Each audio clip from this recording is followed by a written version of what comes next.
Karibu kwa taarifa kamili. Mimi naitwa Ali Manzu. Rais Uhuru Kenyatta amesema shughuli ya ufunguzi rasmi wa vikao vya bunge itaendelea iwapo watakuwepo ama watakuwepo wabunge kutoka upande wa NASA ambao wanakuwa watahudhuria kikao hicho. Akihutubu wakati wa mkutano wa viongozi kutoka jamii ya Ukambani, Rais Kenyatta amesisitiza kwamba chama cha Jubilee kina idadi ya kutosha wabunge kuruhusu vikao kuendelea kwa mujibu wa sheria. Fauka ya hayo, amekariri kwamba maspika wa mabunge yote mawili wameidhinisha kikao hiki ili kuruhusu shughuli za bunge kuendelea. Kauli hii imetokana na madai ambayo yamekuwepo kuwa katiba haimruhusu kusimamia shughuli za bunge. Mkutano huu ulikuwa umeandaliwa katika ikulu ya Nairobi mapema hii leo adhuhuri. Iliwasikia jana wakinitukana huko, ile wamezoea hiyo, nimewachia waendelee. Hamna shida. Ati wataboycott bunge. Mimi nawaambia well done. Ngoja mtatuona tukiwa tunafungua bunge na tuanze kupitisha sheria.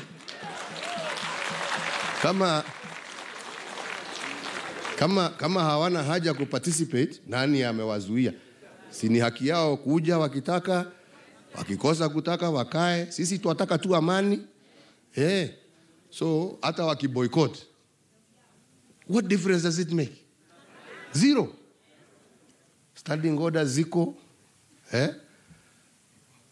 Bills tumetayarisha tayari, zile tulikuwa tumebakisha the last parliament, ndizo tunataka kupiga dust kidogo ndio ziingie tena.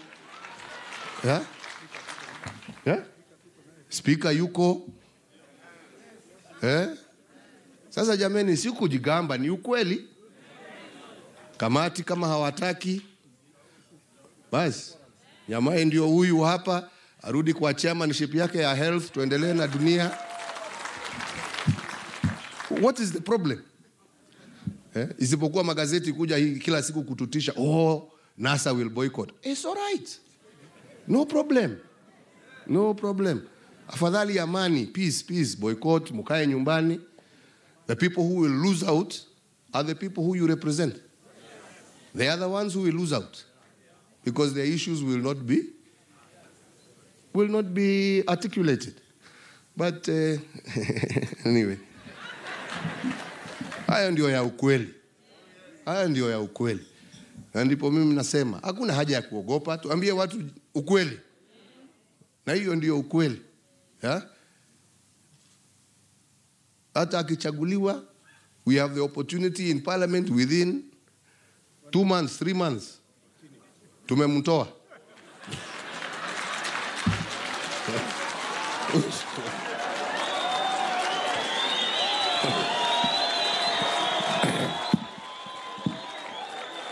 So, sisi tuwaogopa tu Mwenyezi Mungu na tunamshukuru yale ametutendea, na tuko tayari kurudi kwa uchaguzi, na tuko na haki ya kwamba Wakenya wale walitupatia kura yao ndio tena watatupatia yao. Na yangu ni kuwauliza kwa heshima kuu, mkubali tuingiane mashinani, tulete Wakenya pamoja, na ndio tuweze kusongesha maendeleo ya taifa letu pamoja.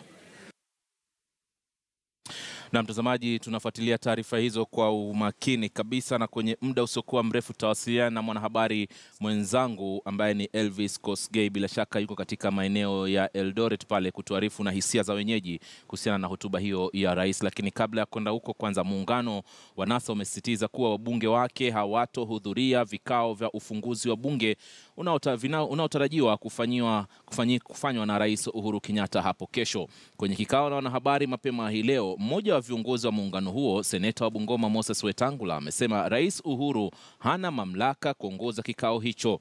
Hebu tusikilize aliyosema kwenye kikao hicho. Parliament from both houses will not attend the intended official opening of the house because the president is a lame duck president, is enjoying temporary incumbency, and he has got no moral authority whatsoever to call for and officially open parliament. On your second limb, remember President Obama ran the United States without the majority of his party in the houses, and there was no threat of impeachment or attempt to impeach him. You cannot, as Justice Madan once said, as a driver, drive in anticipation of an accident. Then you will not drive. Si swala la vikao vya bunge kutohudhuriwa na wabunge kutoka muungano wa NASA na vile vile ile kura ya kutokuwa na imani ambayo ameizungumzia rais kabla ya uchaguzi kufanyika. Manake kulingana na rais anasema kwamba iwapo kiongozi wa NASA atashinda, basi huenda katika miezi miwili mitatu hivi wakatengeneza kura kutokuwa na imani. Ndio natupeleka kwenye mjadala wetu siku hii ya leo alasiri hii, na moja kwa moja na kupeleka hadi katika kaunti ya Uasin Gishu ambako mwanahabari mwenzangu Elvis Kosgei atatupa taswira kamili katika maeneo hayo na hisia za wenyeji hasa kuhusiana na kile ambacho kinachojiri hii leo kutoka katika ikulu ya Nairobi, hasa kwenye ile hotuba ya rais. Wenyeji wanahisi yapi kutoka upande huo wa kaskazini mwa bonde la Ufa? Elvis Kosgei.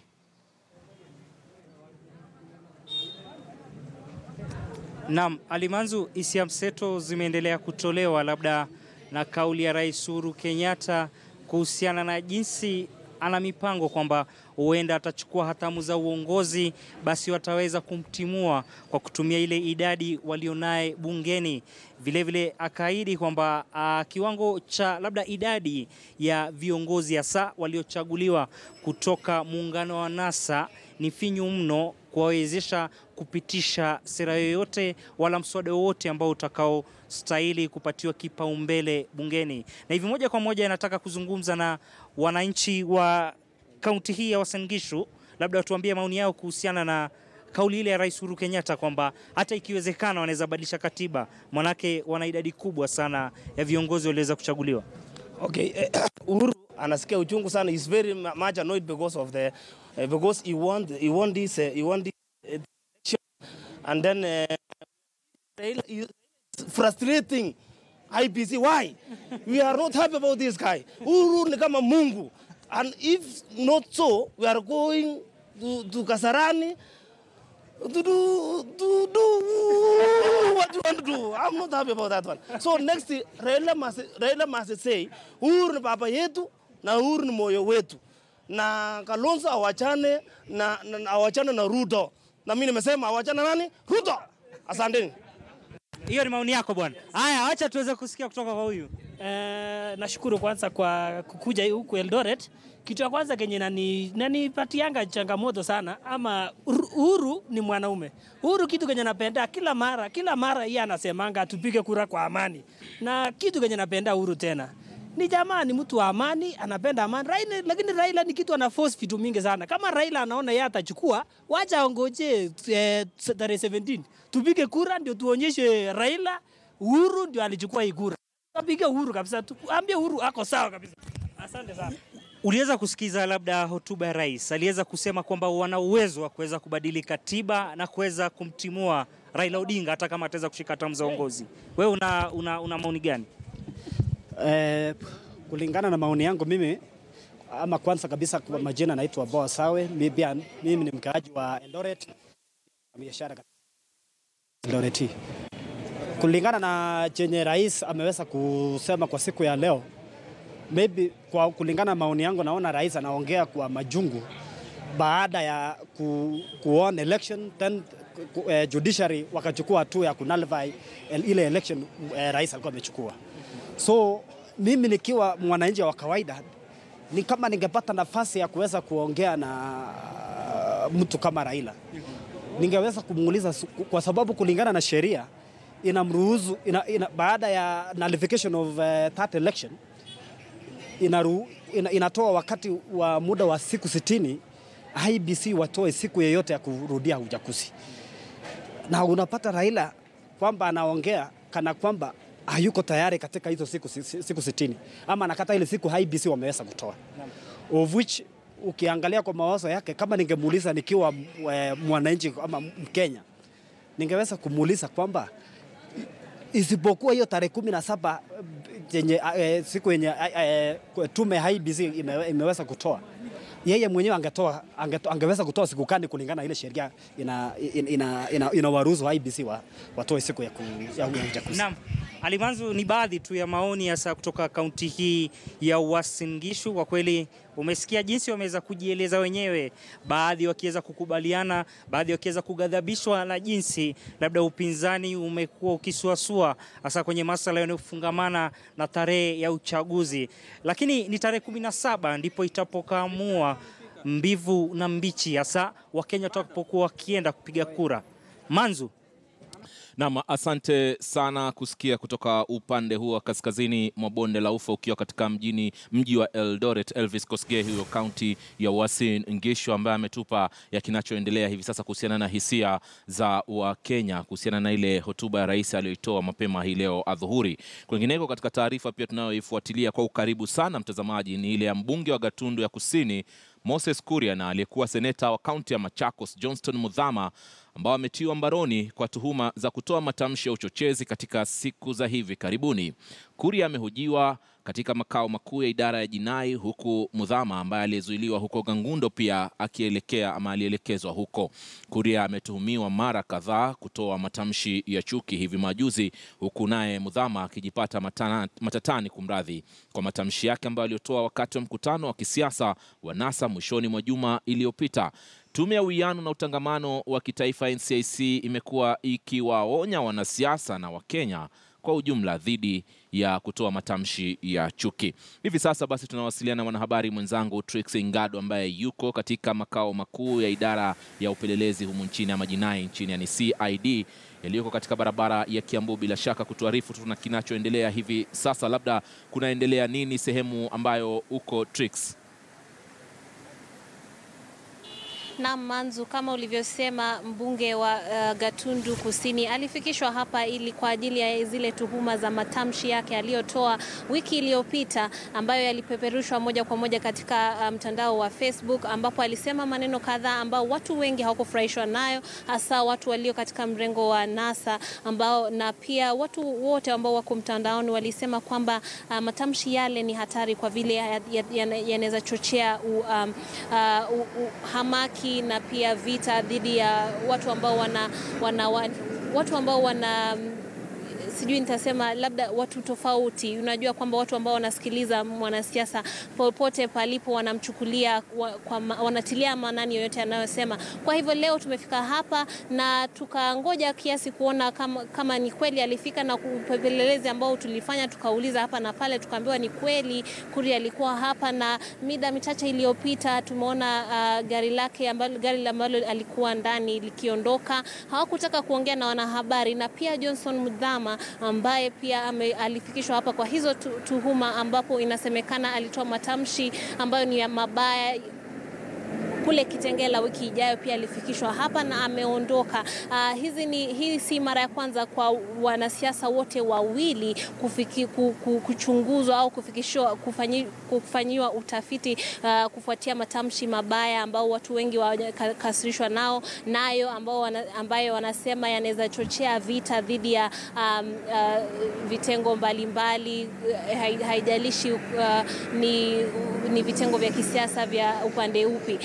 Pia tumeweza kuongea na aliyekuwa mbunge wa Embakasi Kusini Sumra, ambaye amesema hajafurahishwa na yale matamshi ambayo Moses Kuria alitoa, na akasema jina la mkuu wa upinzani halifai kuchezewa alivyochezea jina la Raila Odinga Moses Kuria. Kwa hivyo hiyo ndio kauli pekee ambayo tuliweza kupata. Kwa sasa wote wameondoka na tutajaribu kufanya upelelezi tupate kujua nini haswa kiliendelea mle ndani. Kama unaweza ona nyuma yangu, hapo ndipo ambapo walikuwa wamewekwa kwa masaa kadhaa, lakini kwa sasa wameondoka, na tunajua kwamba NCIC ilikuwa inawachunguza wiki ijayo, na walisema kwamba utafiti utaendelea, na watakapomaliza utafiti huo leo watatoa ripoti na kulingana na hiyo ripoti hatua itachukuliwa. Huenda wao kuletwa hapa ni mnyonyesha kwamba ripoti hiyo ilitolewa kwa sababu wao hufanya sana kazi pamoja na idara ya polisi humu nchini. Naam, kwa upande mwingine, kabla sija kuacha, kuhusiana na kukamatwa kwa alikuwa seneta wa kaunti ya Machakos Johnston Muthama, je, mmepata taarifa zozote kuhusiana na yeye pia, labda iwapo amefikishwa na kuweza kuhojiwa? Yale tunayojua kwa sasa ni kwamba hata tuliweza kumwona aliingia hapa na wenzake, magari kadhaa yaliingia akiwa ndani, lakini hakushinda hapa kwa muda mrefu, labda dakika machache tu na wakaondoka. Kwa hivyo hatuwezi jua haswa kama walihojiwa na ni kwa nini hawakushinda hapa muda mrefu kama yule mbunge wa Gatundu Kusini Moses Kuria, ambaye tulipofika hapa alikuwa mle ndani na hadi sasa labda saa 1-2 ndio aliondolewa mle ndani na wenzake wakaondoka. So kwa hivyo hatuwezi elewa kwa nini haswa yule Johnston Muthama ambaye alikuwa seneta wa Machakos hakushinda hapa muda mrefu, labda ni kulingana na utafiti uliofanya, uchunguzi labda ya Moses Kuria ni ya ndani kuliko ya Muthama. Hatuwezi jua kwa sasa, lakini tutazidi kufanya huo uchunguzi, upelelezi, ili tupate kujua haswa ni nini kiliendelea kwa ule muda mfupi Johnston Muthama alitembelea aliletwa katika kituo hiki hapo awali. Asante sana Trixie Ngado, ukiripoti moja kwa moja kutoka katika makao makuu ya ofisi ile ya maafisa wale wa jinai ama upelelezi hapa nchini iliyoko katika barabara ya kuelekea Kiambu. Mtazamaji, ni kuhusiana na taarifa zile ambazo wametuelezea hapo kwamba kuna viongozi wawili ambao wametiwa mbaroni, mmoja wao akiwa ni mbunge wa Gatundu ya Kusini ambao alizuiwa kwa muda na kuhojiwa kisha kutoka. Alafu pia vile kwenye taarifa mwendo wa alasiri mwendo wa mchana hii leo, mtazamaji, pia alikuwa seneta wa kaunti ya Machakos Johnston Muthama pia aliweza kukamatwa akiwa kwenye mkutano ambao unaendelea hivi sasa katika kaunti ya Machakos. Pale tutakwenda kaunti ya Machakos pia tuangazie mkutano huo wa viongozi wa Wiper ambao ulikuwa unaendelea. Lakini kabla ya kupeleka Machakos, acha nikupeleke katika kaunti ya Nakuru mjini Naivasha pale ambao kumekuwa na mkutano hii leo yote wa maafisa wakuu katika tume ya IEBC ambao wanajiandaa na vile kuangazia kile ambacho kilichojiri wakati ya uchaguzi wa mwezi wa 8 tarehe 8, na pia wanajipa kuandaa maandalizi yao ya uchaguzi unaokuja wa Oktoba 17. Na moja kwa moja hivi sasa labda kutupa tu picha ya kinachoendelea hivi sasa kwenye mkutano huu ambao ulianza nyakati za asubuhi, na wasiliana na mwanahabari mwenzangu Sofia Wanuna akiwa katika hoteli moja kaunti ya Naivasha. Sofia, labda kunaendelea nini hivi sasa sehemu ambayo upo? Asante sana Manzu. Mikutano imekuwa kadhaa wa kadhaa hapa katika hoteli ya The Great Rift. Kwa hivi sasa makamishna na afisa wakuu wa tume ya IEBC wako katika mkutano wa faragha mita chache tu kutoka hapa niliposimama, na mikutano ilianza asubuhi na wamealika wapatanishi. Asubuhi walikuwa na Askofu Rotich ambaye aliwapa mawaidha na kuzungumza na tume ya IEBC akiwahimiza umuhimu wa tume ya IEBC kufanya kazi kwa uhusiano ambao ni ule wa kuweka Kenya mbele na si kuweka nafsi zao mbele, kuwahimiza ya kwamba katika wakati huu nchi yote macho iko kwa tume ya IEBC wakiandaa uchaguzi mpya wa urais utakaokuwa mwezi ujao tarehe 17. Pia kulikuwa na mpatanishi mwingine aliyealikwa, Dr. Wale Akiemi, ambaye alizungumza na tume ya IEBC maafisa wakuu akiwahimiza pia wajue ya kwamba Wakenya watawakumbuka na zile vitendo watakavyofanya wakati huu, yani almaarufu legacy, ya kwamba ni muhimu wazingatie hiyo, kwa maana kwa historia itawakumbuka na zile vitu yale mambo ambayo watakaofanya wakati huu muhimu sana, ambayo dunia nzima ya kweli yaangalia Kenya, yaangalia tume kuu. Tuliona ile mizozo walikuwa nayo wiki jana, na kwa hivyo sasa hivi kila mtu anatarajia kutoka katika mkutano huu wataweza kuweka nyumba yao wataweza kulainisha mambo katika nyumba ya IEBC, tume ya IEBC, ili kuendelea na kazi. Kwa hivyo hivi leo hawapangi ama hawi na mahojiano ama ile kuelezeana ama kuongea juu ya uchaguzi unaokuja, lakini wako katika hali ya kupata mawaidha, wako katika hali ya kujenga uwiano, utangamano, hata wakiendelea na kazi yao. Na pia wakumbuka ile barua iliyoleta utata, ileta joto jingi katika tume ya IEBC kutoka mwenyekiti kwa afisa mtendaji mkuu Ezra Chiloba. Hiyo bado majibu ya hiyo barua bado hajapatiwa mwenyekiti wa tume ya IEBC, lakini tunaelezewa kwamba baada ya kutoka katika mikutano ya hapa Naivasha, basi wataendelea na upangaji wa uchaguzi, wataendelea na kulainisha kazi katika tume ya IEBC. Kwa hivyo kwa sasa Manzu, tunasubiri labda wakimaliza mikutano yao baadaye wataweza kuongea na sisi, lakini tunajua kwamba makamishna wote na maafisa wakuu wote wa IEBC wako hapa Naivasha. Manzu. Naam, asante sana Sofia Wanuna, moja kwa moja ukiripoti kutoka katika sehemu ya Naivasha, kaunti ya Nakuru, pale ambako ni mkutano muhimu unaoendelea, wakati ambapo ni tume ambayo imekumbwa na changamoto sihaba ya kutoelewana miongoni mwa maafisa wake wakuu ambao walisimamia uchaguzi wa Agosti 8, na changamoto ambazo zilizotokea na hadi wiki jana ambapo kulikuwa na barua muhimu ambayo iliweza kuchipuka na kufika kwenye vyombo vya habari kuangazia kile kinachoendelea kati ya uhusiano, bila shaka kama alivyotaja hapo, kati ya viongozi hao wakuu. Moja kwa moja hivi sasa, mtazamaji, kama nilivyokuelezea, kuna mkutano wa viongozi unaoendelea katika kaunti ya Machakos hivi sasa kutoka upande wa Wiper. Moja kwa moja wacha nikupeleke katika kaunti ya Machakos ili tuangazie pia kinachoendelea kwenye mkutano huo. Sasa tumekuwa tukiendelea sasa na maisha, na sasa nataka niseme hapa, Ivye takamba nitatumiwe enough. 2007 ulataona Mheshimiwa Kalonzo Musyoka aithi kutethesia Kibaki enthi no. Naam, kumradhi mtazamaji popote unaendelea kupokea taarifa hizi kwa lugha ya Kiswahili. Lugha ni mbili ambazo zinazotarajiwa kuwa ni lugha rasmi za taifa, aima Kiingereza au Kiswahili, ambapo zitakuwa zinatumiwa kupeana ujumbe na kuletea taarifa kulingana na katiba yetu. Inapoingia lugha ya mama kidogo, huwa kuna baadhi ya watazamaji wetu watakuwa hawaelewi kinachoendelea.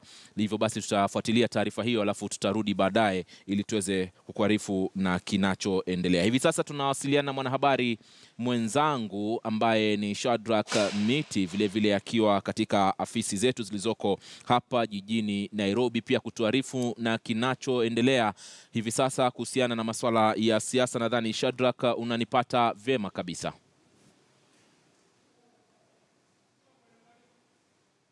Ni kwamba muda mchache uliopita tumekuwa kwenye kikao cha wanahabari na kinara wa NASA Raila Odinga, ambaye ametoa taarifa kuhusu, kumbuka mwaka wa 2014 palikuwepo na mpango wa serikali kuendesha chanjo ama kutoa chanjo kwa kina mama, chanjo ya kudhibiti na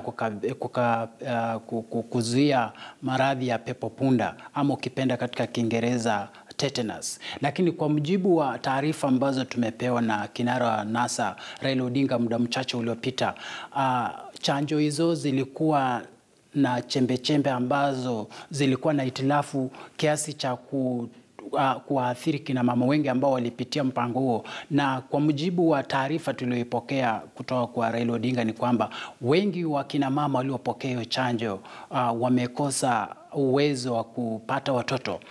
Ni kwamba katika Kiingereza wamekuwa infertile. Na kwa hivyo kwa mujibu wa Raila Odinga ni kwamba serikali wakati ikumbuka kwamba mnamo mwaka 2014 wakati mpango ulipozinduliwa, maaskofu wa kanisa Katoliki walijitokeza waziwazi na wakaupinga mpango huo, wakisema kwamba chanjo ambayo ingepewa kina mama ilikuwa na matatizo, na kwamba huo ulikuwa ni mpango wa chini ambao ulikuwa na malengo ya kufanya kile maaskofu walisema ni mpango wa uzazi wa lazima kwa kina mama. Na kwa hivyo kauli ambayo ameitoa Raila Odinga muda mchache uliopita ni kwamba kauli walizokuwa wakizitoa maaskofu wa kanisa Katoliki zimebainika ni kweli, na kwamba miongoni mwa vyanzo vya taarifa aliyotoa Raila Odinga ni kwamba wamekwenda katika maabara ya hospitali ya Nairobi na wamepata taarifa ya kudhibitisha hilo. Vile vile wamekwenda katika chuo kikuu cha Nairobi Nairobi, kitengo cha kutoa mafunzo ya afya na tiba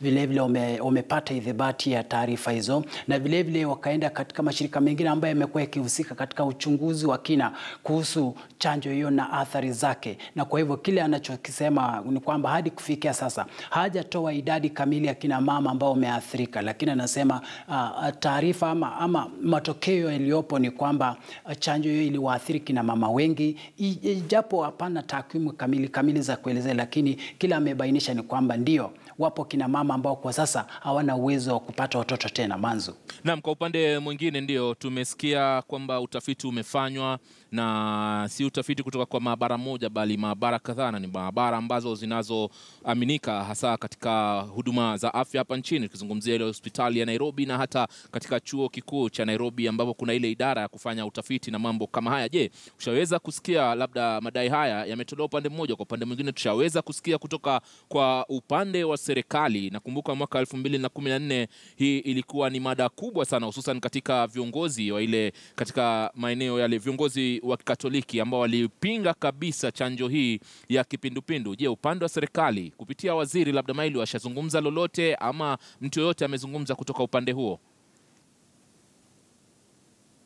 Na Manzu, wajua wakati swala kama ile linapozuka ni wazi kwamba ni lazima serikali itatoa kauli yake, lakini kutokana na hali kwamba kauli imetolewa muda mchache tu, yapata ni kama saa moja hivi ama dakika 30 zilizopita. Kwa hivyo inatarajiwa kwamba siku itakapokuwa ikiendelea, labda kufikia baadaye jioni ama kesho asubuhi ama wakati wote kutoka sasa hivi, labda serikali itakuwa ikitoa jibu la moja kwa moja kuelezea iwapo watapinga ama watakubaliana, hatujui. Lakini inatarajiwa kwamba usemi aliotoa Raila Odinga sio usemi wa kuchukuliwa hivi hivi, kwa sababu hili ni swala linaloangazia maisha ya watu na vilevile mpango mzima wa taifa. Ikumbuke kwamba mnamo mwaka 2014 maaskofu walipojitokeza wakipinga swala hilo, nakumbuka serikali kupitia Wizara ya Afya na hatimaye swala hilo likapelewa katika kamati ya bunge kuhusu afya ambayo ilijadili swala hili, ikahoji watu wengi,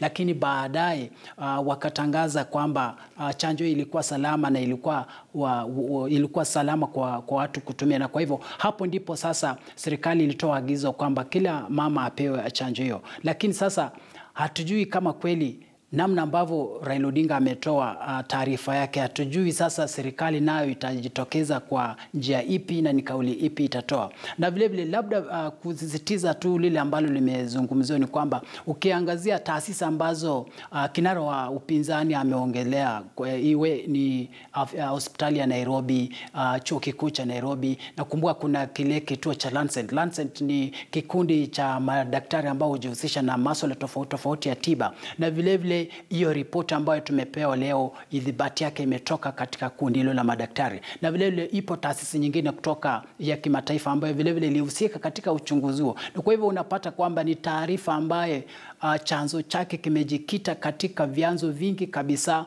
vyanzo ambavyo ni taasisi zinazoaminika katika utaratibu wa uendeshaji na vile vile utoaji tiba. Na kwa hivyo tutasubiri tuone ni vipi serikali kupitia Wizara ya Afya na labda bunge, ile kamati ya bunge kuhusu afya, watakavyokuwa wakilijibu swala hili. Manzo. Na asante sana Shadrack Miti. Mtazamaji, huyo ni Shadrack Miti akiwa katika afisi zetu zilizoko katikati mwa jiji la Nairobi, ambaye amefuatilia taarifa ambayo nitakusomea hivi sasa kuhusiana na muungano wa NASA ambao sasa unaelezea wasiwasi wake.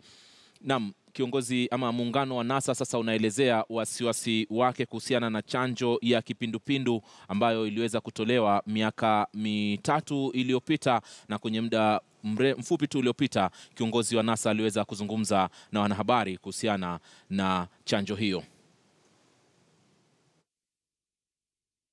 Lonely campaign against the mass tetanus vaccination in the country and raise concerns about the safety of the vaccine that was being used.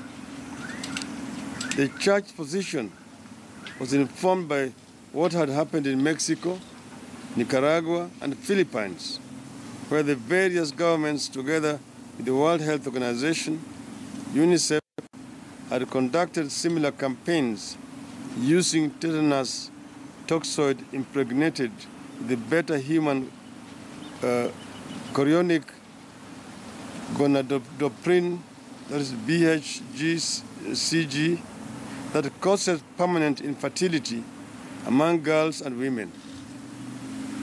The government of Kenya proceeded with the program without providing any proof that the church was wrong. In recent days, some concerned Kenyans have approached us with analysis of samples that were used in this exercise, which we have proceeded to cross-check with other experts. Today, we can confirm to the country that the Catholic Church was right. Hundreds of thousands of our girls and women aged between 14 and 49, from the fastest growing populations in the country, will not have children because of the state-sponsored sterilization that was sold to the country as tetanus vaccination. We have assessed analysis from 4 highly regarded institutions: AgriQuest Limited, Nairobi Hospital Laboratories, the University of Nairobi, and Lancet Kenya. These results all indicate that the tetanus toxoid vaccine had a high content of beta human chorionic gonadotropin hormone, which is BHCG, that causes sterility in women. The government, for some mysterious reason, was hell-bent on misleading the country while intentionally sterilizing Kenyan girls and women. The Catholic Church had the vaccine tested at Lancet, the University of Nairobi, and the Nairobi Hospital. The Ministry of Health immediately disputed the results, and these institutions appear to back down from their findings, apparently under pressure from the government. Naam, ni kiongozi wa NASA Raila Odinga huyo akizungumzia changamoto ambazo zimeweza kujitokeza hivi sasa kuhusiana na ile chanjo ya pepo punda ambayo iliweza kupewa kwa baadhi ya Wakenya, nadhani mwaka 2014 pale, ingawa kulikuwa na pingamizi kadhaa hususan kutoka katika viongozi wa Kikatoliki hapa nchini Kenya. Unaendelea kutazama taarifa za mbiu ya KTN mtazamaji. Tuna taarifa zaidi ambazo tumekuandalia, nitarudi kwenye muda usiokuwa mrefu, endelea kuwa nasi.